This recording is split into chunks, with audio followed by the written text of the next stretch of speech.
خب به مطلب ششم رسیدیم. مطلب ششم احکام تشریعی سیاسی یا نظام سیاسی اسلام است. احکام حکومت و حکم و حکومتداری، یعنی قانون و قانونگذاری پیامبران در نظام سیاسی اسلام و نظام خلافت اسلامی. حکم نمودن به ما انزل الله، یعنی مطابق آنچه که الله نازل کرده در قرآن و سنت در نظام سیاسی اسلام، در نظام خلافت اسلام وظیفه نبیین، پیغمبرا و پیروای راستین از اوناست که این احکام در این آیات بعدی ذکر میشه، یعنی نظام سیاسی اسلام. دوستای عزیز، وقتی که این نظام ها بیان میشه و اگر نظام اعتقادی هست، آیاتی که احکامی که درباره اعتقاد است یا احکامی که درباره عبادات است که ما و شما خواندیم یا احکامی درباره سیاست میه، اگر کسی از این احکام و این آیات قبول نمیکنه این کافر میشه. مثلا کسایی هستن که امروز میگن که نظام سیاسی یا در اسلام سیاست نیست، ولی اینجا ما در اسلام آیاتی داریم که درباره سیاست اسلام هست که این آیات خوانده میشه. این حال اگر کسی میگه که در اسلام سیاست نیست، به این معنی که این آیات قرآنی را قبول نداره و با انکار آیاتی که درباره سیاست اسلام است این کافر میشه. بعضی کسا مثلا در قسمت اقتصاد مثلا میگه در اسلام اقتصاد نیست، در حالی که آیاتی که درباره اقتصاد و نظام اقتصادی و مالی هست اگر میگه اقتصاد در اسلام نیست، به این معنی که از این انکار کردن. و کسایی که میگه مثلا در اسلام حقوق زن و حقوق طفل و اینیا نیست، این از نظام یا احکام و آیاتی که درباره نظام اجتماعی است از این انکار میکنن. پس باید متوجه این نقاط باشیم. حال فعلا مثلا در نظام سیاسی اسلام اول مکلفیت پیامبرا در حکم به ما انزل الله. حال امی پیغمبرا بر چی آمدن؟ پیغمبرا چرا مثلا شما پرسان بکنین چرا موسی علیه السلام در مقابل فرعون قرار گرفت؟ چرا فرعون در مقابل از قرار میگه؟ و ابراهیم علیه السلام چرا در مقابل نمرود استاد میشه؟ و رسول الله صلی الله علیه و سلم چرا در مقابل دارالندوه و در مقابل طواغیتی که در عصرشان بودن در مقابل از اینا استاد میشن؟ به خاطر اینکه که در اسلام نظام سیاسی هست، نظام سیاسی که مکلفیت پیغمبر است که حکومتی بسازه که او حکومت اسلامی هست و خلافت بسازه که خلافت اسلامی هست. مثل که ما شما دیدیم که رسول الله صلی الله علیه و سلم مؤسس نظام اسلامی و حکومت اسلامی و خلافت اسلامی در مدینه منوره بود که بعد از رفتن رسول الله صلی الله علیه و سلم بعد از او خلفای دیگه مثلا خلفای راشدین خلافت اسلامی را گذاشتن. بعد از خلافت خلفای راشدین خلفای اموی بودن و بعد از او خلفای عباسی بودن تا اینکه خلافت مسلمانان توسط هولاکو نواسی چنگیزخان سقوط داده شد و خلافت اینا از بین بردن و به عوض از این قوانین چنگیزی را آوردن که اگر شما تفسیر ابن کثیر بخوانید و کسایی که مثلا حکم به غیر ما انزل الله میکنن اینا را کفرشانه در اینجا بیان میکنن و در آیات قرآن است. حالا ما و شما اولین آیت مکلفیت پیامبران در چی هست؟ در حکم به ما انزل الله هست. این آیتی هست که به حکومت داری و سیاست تعلق داره. الله متعال میگه کان الناس امتا واحده، میگه مردم یک امت بودن.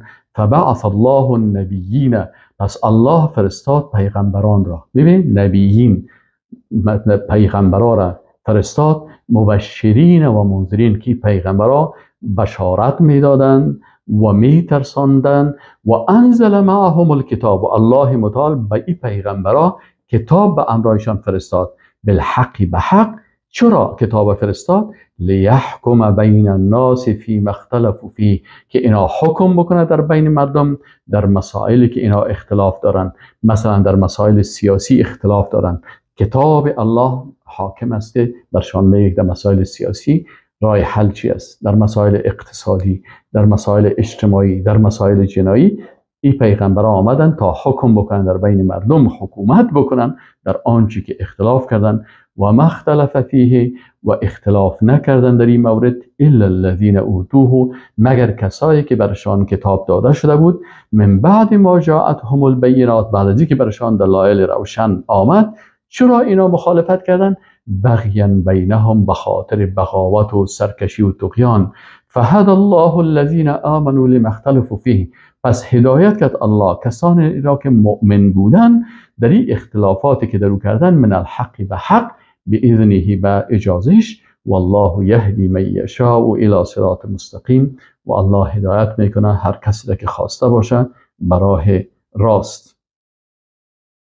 دوم، امتحانات و مصیبت ها در پذیرش توحید و تطبیق تشریع الهی. یعنی اینجا الله متعال میگه که وقت شما ایمان میارین و موحد میشین و میخواین شریعت الله را تطبیق کنین و نظام خلافت اسلامی را تطبیق بکنین، نظام سیاسی اسلام در زمین الله تطبیق بکنین، در اینجا سر شما مصیبت ها، سختی ها، مشکلات اینا میاد. الله میگه ام حسبتم، آیا شما گمان میکنین ان تدخلوا الجنه، ای که شما داخل جنت شوین، ولما یاتیکم مثل الذین خلو من قبلکم، و بر شما نامده هست مثال کسانی که قبل از شما گذاشتن، دیگه مسلمانایی که قبل بودن، مستهم البأساء و الضراء، که بر از اینا اقدر سختی ها و ضرر ها می رسید، و زلزلوا ها قدر یا تکان داده می شدن، یعنی سرشان سختی ها می آمد، حتی یقول الرسول والذین آمنوا معه، تا ای که رسول و کسانی که امرای ای رسول و پیغمبر بودن اینا می گفتن که متی نصر الله، چه وقت نصرت الله میاد، یعنی سرشان حالت سخت می آمد. الا آگاه باشین، الله متعال میگه که ان نصر الله قریب، نصرت الله قریب است برای کسانی که پیروان واقعی پیغمبرها هستند و به خاطر احیای نظام اسلامی و خلافت اسلامی اینا مبارزه میکنن.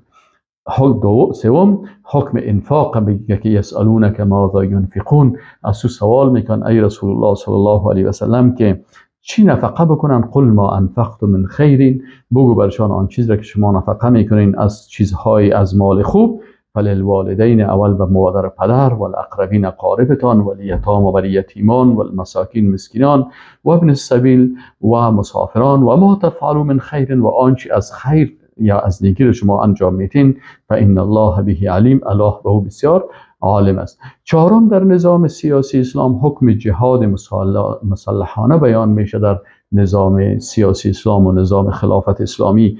کتب علیکم القتال، این مسلمان ها فرض کرده شده هست بالای شما جهاد. قتال اینجا یعنی جهاد مسلحانه. بعضی از ملاهای درباری باز اینا میگه که نیست، جهاد نیست و جهاد چی هسته؟ ما با قلم جهاد میکنیم. اینجا نگفته که جهاد، کلمه جهاد قلمی ذکر نگه، گفته که کتب علیکم القتال. قتال برای قلم هیچ وقت در زبان عربی استعمال نمیشه. قتال جهاد مسلحانه هست که در وقت رسول الله صلی الله علیه وسلم با شمشیر و با تلوار میشد و در عصر امروزی با سلاح‌های مدرن و تکنولوژی میشه. الله متعال میگه فرض کرده شده بالای شما قتال، جهاد، و هو کره لکم، این بر شما ناخوشایند است. طبعا در جهاد سختی هست، مشکلات از زخمی شدن است، شهادت از سختی دیدن ها هست، اینا میگه ای بر شما سختی میکنه. و عسى ان تکرهوا شیئا، و بسیار قریب است که یک چیز شما او را بر شما ناخوشایند باشه، و هو خیر لکم، در حالی که او به خیر شما باشه.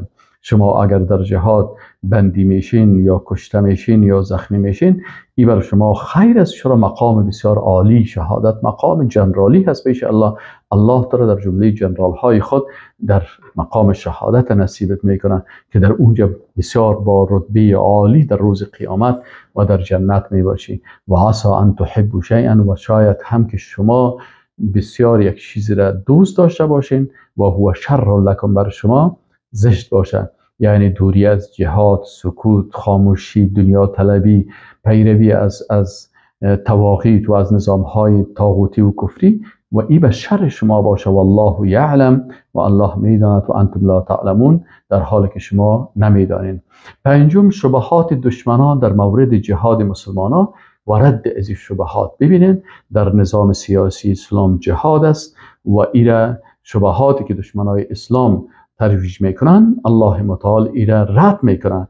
یسالونک عن الشهر الحرام قتال فیه، مشرکین می آمدن پیش رسول الله صلی الله علیه و سلم، برش میگفتن که قتال در شهر حرام چطور است؟ قل قتال فیه کبیر، بگو برشان که امی قتال و جنگ در ماه حرام بسیار بزرگ است. و صد عن سبیل الله و کفر به و المسجد الحرام و اخراج اهله منه اکبر عند الله. اینا درست است که امی قتال کردن، جنگیدن در ماه حرام ای بزرگ است، اما از این که بزرگتر و خطرناکتر و گناه بسیار خطرناک چی است؟ و صد عن سبیل الله که مانع سبیل الله یک کس شود، این پیش الله بسیار بزرگ است، گناه بزرگ است. دوم، کفر به شریعت الله، این گناهی بسیار بزرگ است، در نظر نمیگیرین. دو، و المسجد الحرام و تجاوز و به حرمتی به مسجد حرام و کفر به مسجد الحرام، این از او کده. ای سه، و اخراج اهله و بیرون کردن اهل ازی منه از آن اکبر و عند الله، بسیار بزرگ است در گناه به نزد الله. و الفتنه اکبر من القتل. پنجم، خود کفر، فتنه کفر که است، این میگه بزرگتر است و خطرناکتر است از قتل کردن.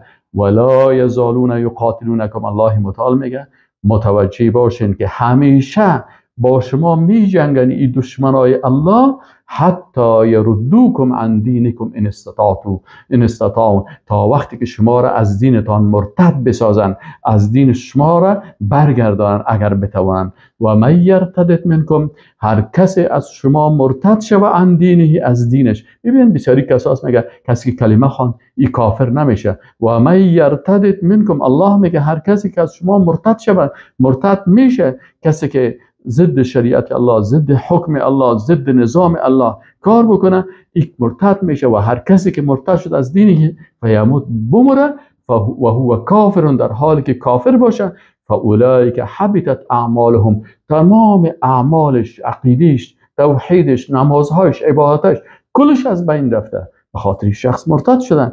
فی الدنیا حبطت اعمالهم فی الدنیا و الاخره، هم در دنیا و هم در آخرت. در روز آخرت این کافر مرتد هیچ عملش به دردش نمیخوره و ترازوی میزان برای گذاشته نمیشه، یا در ترازوی میزان اعمال از این محاسبه نمیشه، چرا هیچ چیز برش نمان. و اولئک اصحاب النار، اینا اصحاب دوزخ هستن، یعنی صاحب دوزخ هستن، مثل که یک نفر صاحب خانه باشه، کرانشی صاحب خانه، این بیخی همی دوزخ یا دیگه بیخی همی دوزخ هستن، هم فیها خالدون، در دوزخ برای همیشه می باشن. ششم، اجر و ثواب هجرت و جهاد، یعنی پیش الله هجرت چقدر اجر داره و جهاد چقدر اجر داره. ان الذين آمنوا، یقینا کسانی که ایمان دارند، والذین، و کسانی که هاجر و هجرت کردند، و جاهدوا، جهاد کردند، فی سبیل الله، در راه الله. اینجا فی سبیل الله وقتی گفته میشه این جهاد قتالی هست، مسلحانه هست. کسایی که هجرت کردند و جهاد فی سبیل الله کردند با سلاح، اولئک یرجون رحمت الله، اینا رحمت الله را امیدوار هستند.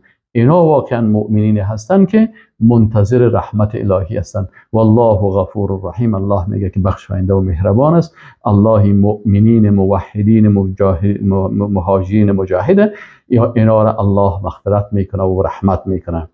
و دیگر در احکام تشریعی اسلامی چی هست؟ حکم شراب و قمار است. الله متعال را بیان میکنن که یسالونک عن الخمر والمیسر، از تو پرسان میکنه پیغمبر صلی الله علیه و سلم در مورد شراب و قمار.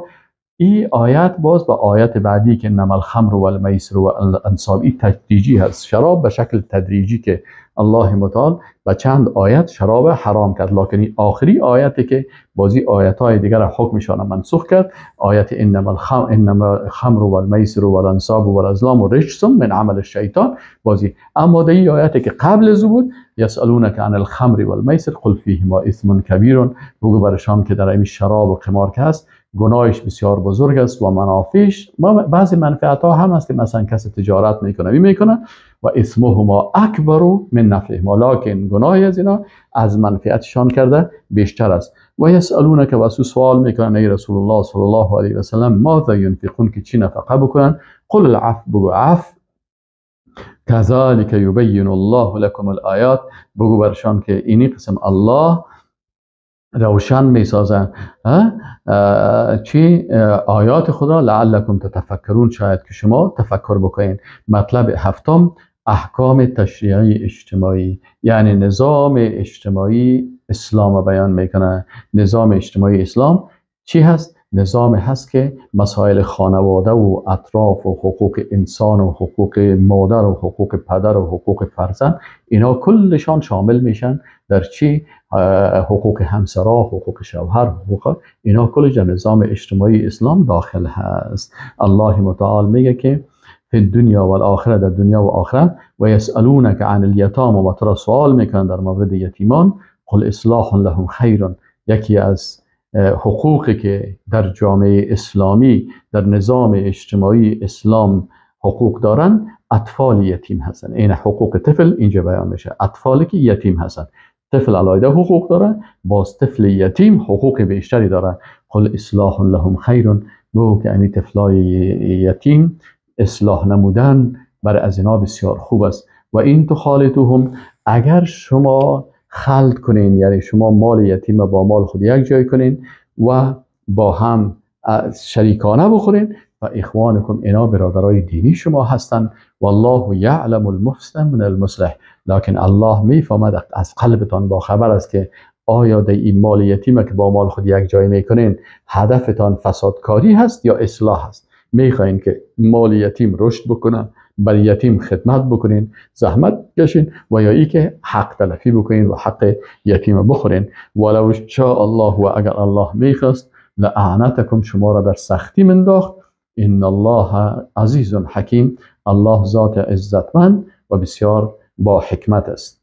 حکم نکاح مشرک در نظام اجتماعی اسلام است. ولا تنکحوا المشرکات، شما با زنان مشرکه هیچ وقت نکاح نکنین. وقتی میفهمین که یک زن مشرکه هست، چی هر قسم شرک داشته باشه، در ذات داشته باشه، یا در صفات داشته باشه، یا در افعال داشته باشه، یا در عبادت داشته باشه، یا در شریعت داشته باشه، اینال اگر این مشرک باشه، با امر شما شما مؤمنان نکاح نکنین، حتی یؤمن، تا وقتی که زن مشرکه ایمان ناورده باشه. ولامة مؤمنة، و یک کنیزک مؤمن که ایمان داشته باشه، خیر، بهتر است من مشرکه، از زن آزاد و مالدار مشرکه کرده. ولو اعجبتکم، اگرچه امی زن مشرکه شما را بسیار به تعجب بیندازه یا خوش شما بیه. ولا تنکحوا، ای مؤمنا، شما به نکاح نتین دخترهایتان را، مشرکین مشرکا را، دخترهایتان به مشرکین به نکاح نتین، حتی یؤمنوا، تا که ایمان بیارین. متاسفانه بسیاری کمونستایی در افغانستان بودن که صراحتا کفر میگفتن، ولی بسیاری کسایی که ادعای ایمان هم میکردن و میگفتن ما مسلمان هستیم، باز دخترای خدا به نکاح از این کمونستا و این مرتدها میدادن. و یا بسیاری کسا برای مشرکین، برای مثلا روافض، اینا دخترای خدا میتن. الله متعال میگه شما با بت پرست و با مشرک و با کافر و با بیدین و با مرتد و با اینا دخترهایتان نتین تا وقتی که ایمان بیارن. ولعبد مؤمن خیر من مشرک، و یک غلام که ایمان داره ای بهتر است از یک مشرک آزاد کرده. ولو اعجبکم، اگرچه همین مشرک شما را به تعجب بیندازد یا خوش شما به.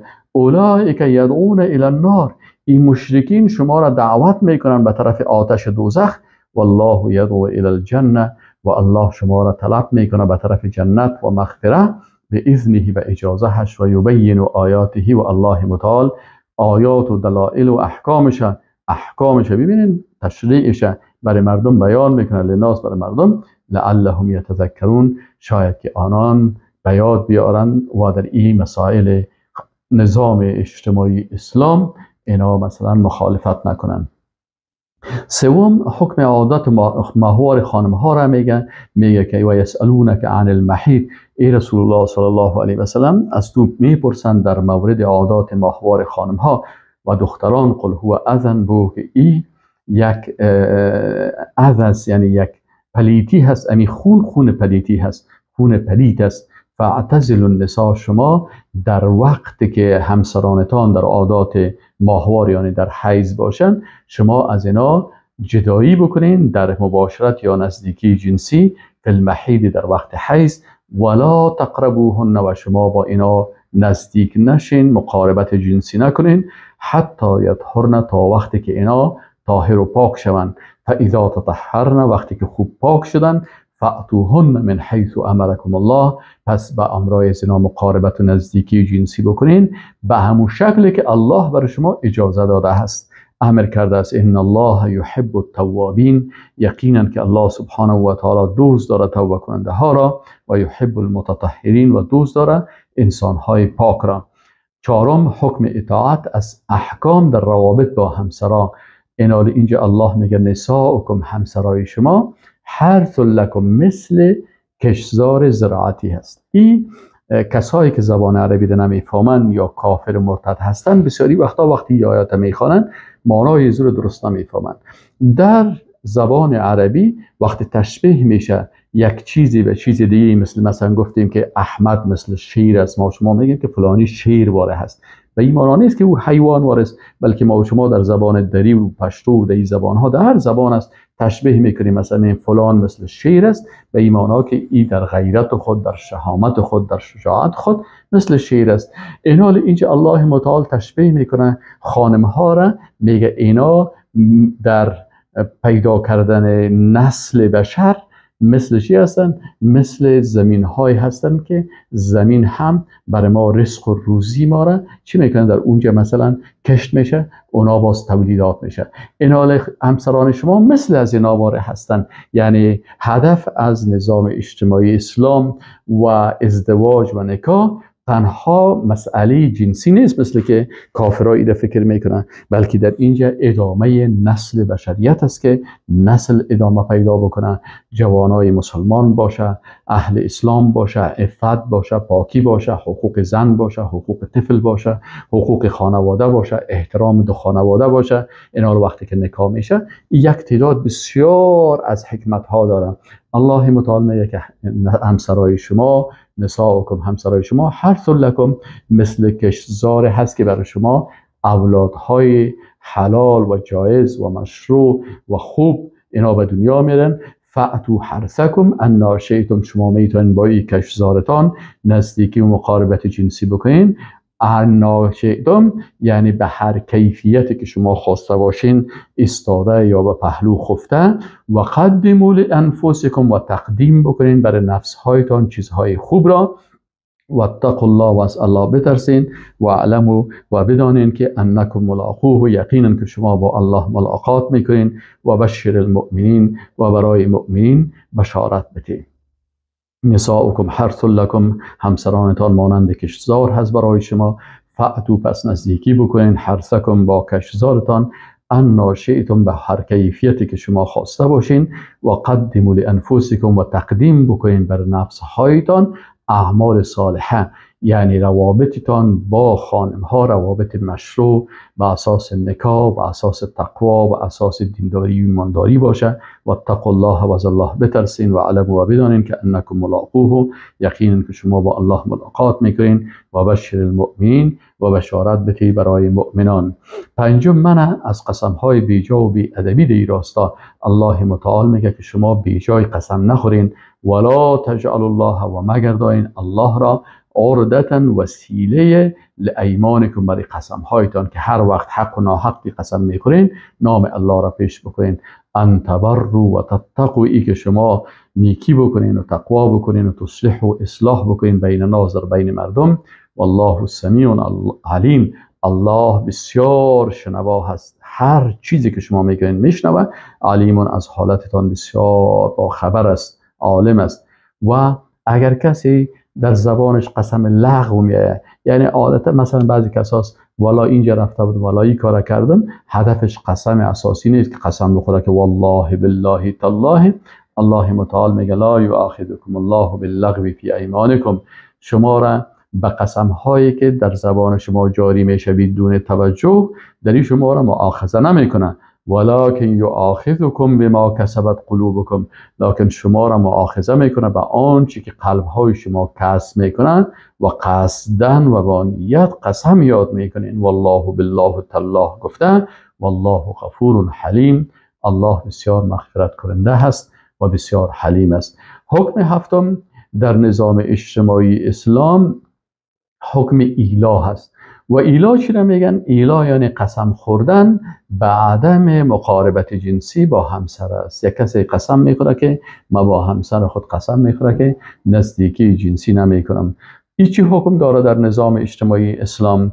الله متعال میگه للذین یؤلون من نسائهم، کسانی که ایلا میکنن یعنی قسم میکنن از خانمهایشان که به همراهشان نزدیکی و مقاربت جنسی نمیکنن، تربص اربعه اشهر، بر از اینا مهلت 4 ماه است. فان فاؤوا فان الله غفور رحیم، اگر اینا برگشت کردن یقینا که الله مغفرت کننده و بسیار مهربان است. و این عزم الطلاق، و اگر باز قصد طلاق داشتن، فان الله سمیع علیم، پس الله بسیار شنوا و بسیار باخبر است از حالت شما. هشتمی حکم عدت خانم‌های طلاق شده هست. الله متعال میگه والمطلقات، و خانم‌های طلاق شده یتربصن بانفسهن 3 قروء، اینا 3 قرعه که 3 حیض یا 3 طهر است. این علما باز تشریح میکنن، یعنی در مجموع در 3 ماه که چی میگن، این 3 حیض یا 3 طهر بالایش سپری میشه. ولا یحل لهن، یعنی عدتشان امی 3 قروء هست. ولا یحل لهن، و حلال نیست به می زنهایی که طلاق شده است، طلاق شدن، ان یکتمن ما خلق الله فی ارحامهن، که اینا اگر در امی وقت اینا در رحمشان طفل است، این را بپوشانن یا پت بکنن، به خاطر که شوهر شیر طلاق دادن، باز ای از رحم خود ای اولاد بپوشانه، بلکه باید ای را بگویه، چون خانمی که وقت طلاق میشه باز ای حامله باشه، باز عدت از ای وضع حمل است، یعنی تا وقتی نکاح کردن میتونن تا ای طفلش به دنیا نیایه، این باید نپوشانه. ان کن یؤمن بالله والیوم الاخر، اگر این خانم ها ایمان به الله و روز آخرت داشته باشند، و بولتهن احق بردهن فی ذلک، و شوهرانشان مستحق تر هستند به برگشت از اینا در این مسئله. مثلا اگر طلاق رجعی باشه، مثلا یک طلاق داده، یا طلاق رجعی است که با مراجعه عادی رجوع میکنن، یا طلاق بائن است که با تجدید نکاح میشه، اینجا پس شوهرایشان به اینا اگر دوباره صلح میکنن و دوباره با هم زندگی خود ادامه میدن، این برشان میگه احق بردهن فی ذلک، این اراد و اصلاح، اگر اراده و قصد اصلاح را داشتم. اگر بعد از این خانم گفت که من هم بلی از اشتباهات خود متوجه شدم، و شوهرم گفت بلی من به اشتباهات خود متوجه شدم، بعد از این ما شما جنگ نمی کنیم، جنجال نمی کنیم، اختلاف نمی کنیم، زندگی نرمال پیش میبریم، اراده اصلاح کردن، پس باز این دوباره به هم، مثلا در طلاق رجعی و بائن، یعنی در یک طلاق و 2 طلاقی است، دیگه باز میتونن که پس دوباره برگشت بکنن. ولهن، و برای خانم ها همه قدر حقوق است، مثل الذی علیهن، به مو اندازه حقوقی که با بالایشان است، یعنی بالمعروف و نیک. ولی رجال علیهن درجه، لکن مردها در مسئولیتی که در خانواده دارن، در اینجا بر زنا درجه هست. چرا؟ مسئول هستن، یعنی مردها در بین خانه ها جوالیگری هم مردها میکنن، سودار هم مردها میرن، یعنی در ما از یک خانواده اسلامی صحبت میکنیم که این خانم بسیار مکلفیتات خاص خود داره و این شوهر مکلفیت های خاص خود داره. مثلا رعایت خانم خود میکنن، نفقه بالایش فرض است، خانه باید بر خانم خود یا بخره یا کرا بگیره، ای بالایش فرض است، لباس خانمش است، اینها هست. پس برازی یک درجه هست. والله عزیز حکیم، و الله ذات عزتمند غالب و حاکم است که احکامش حکیمانه هست. احکامی که درباره حقوق خانم ها و حقوق شوهرها و حقوق خانواده و حقوق مادر و پدر و حقوق اولاد، این حقوق هایی که در الله بر اینا داده است، این در حقیقت این با حکمت الهی هست که سبب چی میشه؟ سبب ادامه زندگی خانوادگی میشه. در غیر از او قوانینی که دشمنای الله جور میکنن، شما با چشمتان ببینید که در خانواده های از اینا چقدر ورشکستگی ها هست. مثلا چقدر زنها هستن که ازدواج نکردن، بدون ازدواج مانند، چقدر مردا هستن که بدون ازدواج هستن و عیاشی میکنن، و چقدر خانم ها طلاق شدن، و چقدر مردها مثلا خانمایشان از پیششان رفته و چقدر طفلا بی پدر و بی مادر ماندن، و چقدر فرزندهای هوملس هستن که بدون خانه هستن. اینال الله حقوقی که تعیین کرده این حکیمانه است، چرا که الله غالب با حکمت است. غلبه پیش الله است، لکن هر حکمش حکیمانه هست. نهم، حقوق و مکلفیت های همسرا در جدایی و طلاق. مثلا دو همسر با هم زندگی میکنن لکن جدا میشن، چی حق دارن، حقوقی دارن؟ بله، الله متعال میگه الطلاق مرتان، طلاق دو مرتبه هست. یک مرتبه شوهر طلاق میتن که طلاق رجعی میگن، و مرتبه دوم طلاق باین است که باز در طلاق باین اینجا تجدید نکاح میشه. و امساک به معروف، وقتی که اگر یک کسی دو طلاق داد ای چی بکنه؟ یا حق از اینمی بالای این خانم بالای می شوهر چی حق دارن؟ یا امساک به معروف میکنه که پس به امرای خانم خود صلح میکنه و دوباره زندگی نرمال پیش میبرن، خانم خود حفظ و نگهداری میکنه به نیکی، او تسریحان به احسان، یا طلاق سومی را هم برش میده و ایره اجازه میده با نیکی برش میگه شما حالا که زندگی نرمال ما پیش نمیره، شما برین زندگی خدا پیش ببرین، من زندگی خدا پیش میبرم. ولا یحل لکم، و بر شما مردها حلال نیست ان تأخذوا ایکی بگیرین مما آتیتموهن، آنچه که برشان دادین، شیئا چیزی از مهرهایشان و مالی که برشان دادین، حق ندارین که پس از پیش از اینا بگیرین، الا ان یخافا ان لا یقیما حدود الله، مگر ای که بترسن که یا نمیتونن بدون ازی گذشت از مال خود، یعنی حدود الله را تطبیق بکنن. فین خفتم، اگر ترسیدین که الله یقیم حدود الله، که اردو نمیتونن که حد و شریعت و حکم الله را تطبیق بکنن، فلا جناح علیهما، پس گناه نیست بالای اینا، فی مفتدت بهی، آنچه که این خانم فدیه میکنه. یعنی ایرا طلاق میگن که مثلا خانم از یک مقدار از مهر خود میگذره و برای مرد میگه که من از این حقوق خود گذشتم، شما برای من طلاق بتین. اینال اگر در این باز جرامت میکنه و دیگر راه نمی باشه، چون شوهر بعضی اوقات امی شوهری که طلاق میده خود ما کم میگیره که مثلا اینال ما چقدر طلا هست یا چقدر پول مثلا مهری توس ما دادن نمیتونم، و جنگ و جنجال و دعوای زنا ادامه میکنه. اینال در این صورت ایره باز خلع میگن. خلع چی است؟ این حکم خلع است که باز خانم از مهر خود یا از مقدار از مهر خود تیر میشه و باز برش میگه که من از این قدر بناهن طلاق مرا اجرا بکن. تلک حدود الله، اینمی حدود و احکام الله هست. فلا تعتدوها، از احکام الله تجاوز نکنین، ظلم نکنین، در مقابل یکی دیگر تجاوز و خیانت نکنین.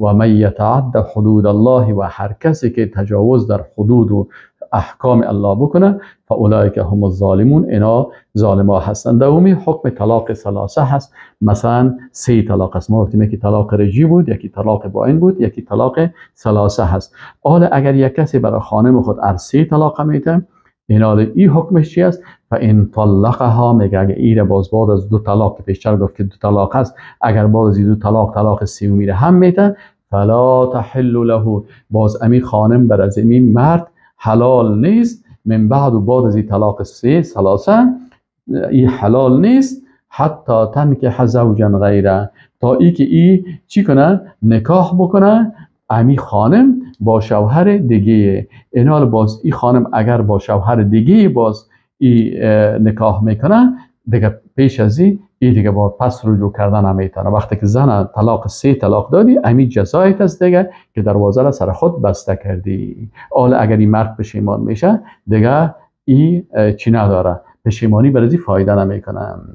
متوجه هستین؟ حتی تنکح زوجه، تا ای که او خانم بره نکاح دیگر بکنه، شوهر دیگر بگیره. فان طلقها، اگر او شوهر دومی باز این خانم طلاق بده، فلا جناح علیه، باز بالای ازی گناه نیست بالای شوهر اولی که ایتراجع، که باز این اردوشان پس مراجعه بکنن، خانم و شوهر بین هم چی کنن؟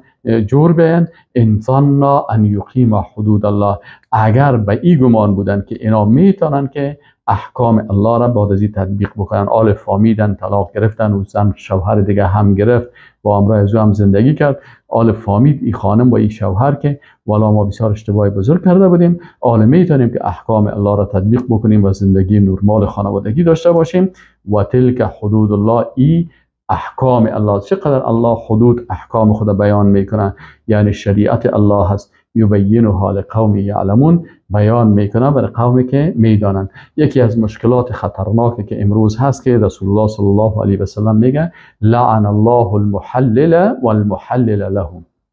الله لعنت کرده است اونمو محلل، کسی که حلال کننده هست، و محلل له، و برای کسی که او را حلال کرده میشه. این چی معنی محلل و محلل له؟ محلل مردی هست که مثلا بعضی کسا وقتی که خانمشان 3 طلاق دادن، بازی ها یک سازش میکنن، یک مردی را پیدا میکنن. این یک شکلی از دیوسیت است. برای خانم خود یک شوهر را پیدا میکنن، باز برازو میگه که مثلا قدر پیسه میتم امرای خانم ما که 3 سنگ طلاق دادیم، ایره مثلا به شکل موقتی تو بگی مثلا به امروز یک نکاح بکن، یک پیسه را بگی، باز وقتی که امروز نکاح کردی باز پس ایره طلاق بده. اینمی مرد دومی که حاضر میشه که با امرای از این زنان طلاق شده به خاطر از اینکه ایره بر شوهر اولیش حلال بسازه نکاح میکنه و باز پس ایره اعلام میکنه، الله سرزی لعنت میکنه. لعنت شما را یعنی طرد است از رحمت الله. و محلل له که از اونمو شوهری که بر از او حلال کرده شده است، یعنی شوهر اولی که او خسته از او مردکه تقاضا کرده که بیا این خانم مرا بگی که تا که ای بر ما حلال شود، ما رسید طلاق دادیم. اینال بالای از این لعنت، چرا که ما در شریعت اسلامی طلاق موقت یا صیغه نیست. نکاح که از چیز دائمی هست که باید همیشه انسان تصمیم داره که من با این خانم زندگی میکنم و اولاد میرم و زندگی و تشکیل خانواده میتونم و این تشکیل خانواده به شکل دائمی میباشه، نه به شهوت رانی هایی که مثلا با این موقت و صیغه و ایگپا میشن. و 11 حکمی که در اینجا هست نهی از ظلم در حقوق خانم های طلاق شده. یعنی در اسلام خانم ها حقوق بسیار زیاد دارن که بیان شده و در اینجا زیادتر مثلا چون مسئله طلاق است، در وقت طلاق الله متعال حق از اینا را بیان میکنه تا اوتو نشه که بسیاری مردها حقوق خانم هایی که طلاق میشن حق از اینا را حق تلفی بکنن.